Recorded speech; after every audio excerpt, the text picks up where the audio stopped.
When we think about the process for acquiring a real estate asset, there's really a sequence of steps that occur in a pretty consistent order each time. And I would say the acquisition process starts with an owner making the decision that they need to sell an asset. So you have an owner that owns a real estate asset, and for whatever reason, they believe that they should sell the real estate. There are a variety of reasons that could be anything from we have executed on the business plan at the property, we've done what we've wanted to do from a repositioning of the property, and we've maximized value and we want to sell the asset.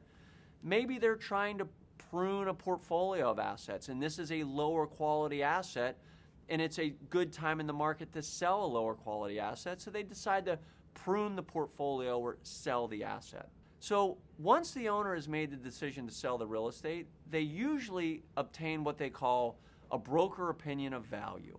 And they typically would go to a couple brokers, 2 or 3 brokers, like CB Richard Ellis, Jones Lang LaSalle, Cushman & Wakefield, Eastdil Secured, to produce a broker's opinion of value.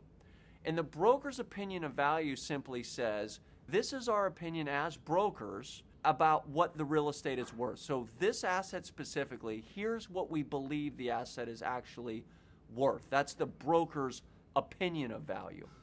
The owners will look across the broker opinion of values that they receive, and they would typically select a single broker to market the real estate. And all that means is the broker creates an offering memorandum. The offering memorandum is effectively a book that is the primary document that is used to market the real estate. So the broker that's selected after doing the broker opinion of value generates an offering memorandum, which is the marketing document, that is then sent to a very wide range of prospective investors. A broker's job is to make sure that this opportunity is in front of every conceivable prospective buyer that could have interest in buying the real estate. So this is the marketing process that's involved. At this point, the offering memorandum is distributed to the marketplace. Prospective buyers see the offering memorandum. They typically have to sign a confidentiality agreement to obtain the offering memorandum, because within the offering memorandum is very salient details, such as the lease terms of all the existing tenants that are in place.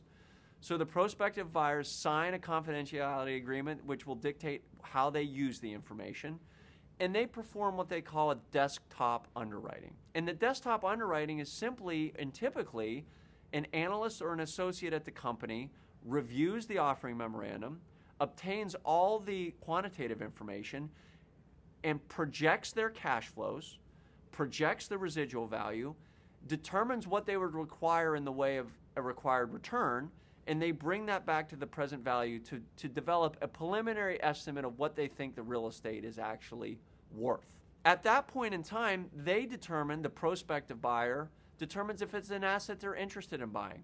Do they have client capital that would be interested in buying the asset? And if so, they make an initial round bid, which all that simply means is the prospective buyer says, I am making an initial round bid of X dollars. The seller's broker aggregates all those bids, and they typically pick the top 3 to 5, and they would have what they call a best and final round of bidding. And all that simply means is the seller's broker goes to those top 3 to 5 bidders and says, sharpen your pencils, which means please go back and evaluate your original bid, your initial bid, and determine if there's any way for you to increase your bid in some manner, whether it's price or terms or whatever it might be, and then submit the best and final bid. From that best and final bid, you typically select a buyer. Now, prior to selecting the buyer in the best and final, the broker will have what they'll call a buyer interview.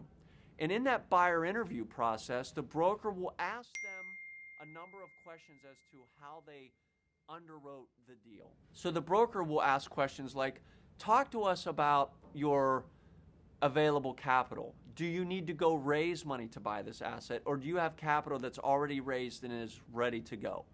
If you don't have to raise capital, that means there's a lower likelihood that you're not going to be able to close because you don't have money. The broker might also ask you questions pertaining to how you underwrote the capital expenditures at the property.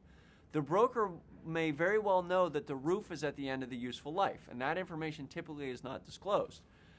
If you are the prospective buyer and you don't underwrite the roof, the broker knows with almost certainty that if you are awarded the bid as the buyer, you're going to start your formal due diligence process. You're going to bring engineers to the property.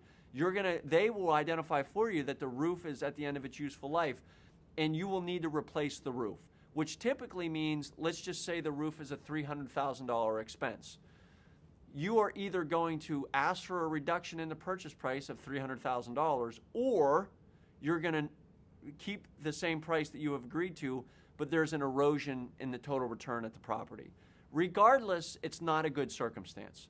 So brokers want to make sure that you've properly underwritten the capital that you are likely to find in your due diligence process. So at the conclusion of the buyer interviews, a buyer is selected, and the buyer then starts their due diligence process. So they have a 30-day period with which to do their homework. They bring out the engineers.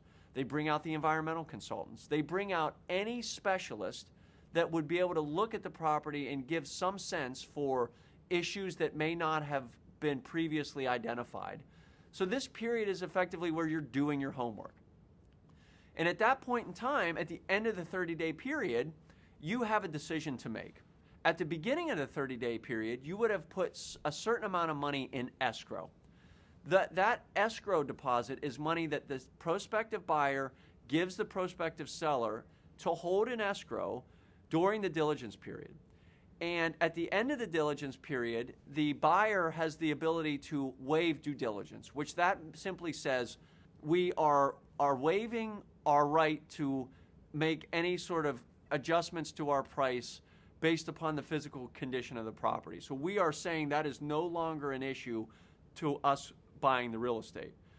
If they elect to waive the due diligence, typically that escrow amount of money could go hard, which means it's no longer refundable.